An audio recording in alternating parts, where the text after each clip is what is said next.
What's up everybody? Another beautiful day in the Dragon Isles. Due to AI taking over all content creation, I have been forced into making content like this. So after countless of hours, days, even weeks of research, I'll now be doing an extremely serious 1000% fact-based and probably the bestiest tier list all around, presenting the bestiest and worsty worst melee in 10.1. So starting off with the F tier, the worst of the worst. And this is due to only ever actually being brought because of a minor raid buff, and never because how good they actually are. Performance be damned. And this time around it's worse than ever. They actually have to spend one of their hard-earned talent point to do so. Imagine leveling to max level and you have to use it on the raid? I'm of course talking about enhancement shamans. Enhancement mains will be forced against their will to spec into Windfury Totem, even in a full caster group. On the off chance that the warlock has to melee a mob, they're also expected to use their utility appropriately and often. Poor bastards. They're also hard capped at 6 targets on AoE, which of course means they can't possibly deal any meaningful AoE damage at all. So it's easy to see why I would place these in the F tier. Frankly, that's a skill issue. I mean, how often do you see enhancement shamans really? And moving on to slightly brighter times, we jump all the way up to the B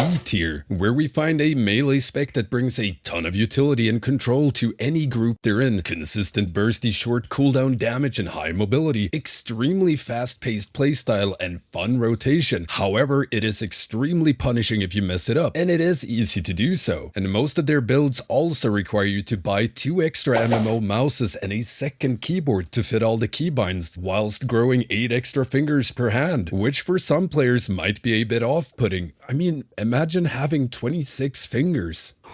They're also very reliant on uptime and being able to always slap something, so having to do mechanics is something that's very punishing for this class specifically. Absolutely no other class. All other specs should do mechanics, just not this one. We're of course talking about the Enhancement Shaman. Very strong contender in 10.1 if you're looking for something that will be mostly fine in all content. Now over yonder we have yet another spec with a very strong toolkit, wide array of control tool, most of which are highly sought after for Mythic Plus. They can tailor their damage profile or style to almost every type of encounter. Need AoE? Get some AoE. Need strong 2 to 3 target cleave? Go get it. They're extremely versatile. Sadly, capped AoE at around 5 to 6 targets, but lose very little when you swap between single target or 6 targets. Also, they are a bit squishy, to be fair, with the possibility of playing both a one button no brain build as well as a button bloated big brain build. We are of course talking about enhancement shamans. I'm hard pressed to find a single thing that's really negative here. They're very strong, much lightning. Then finally, we have arrived at the coveted S rank tier, where only the best and brightest of build with godlike powers ever dare to tread, being able to dish out absurd amounts of burst damage consistently that melts most packs within mere seconds, sometimes just by looking at them.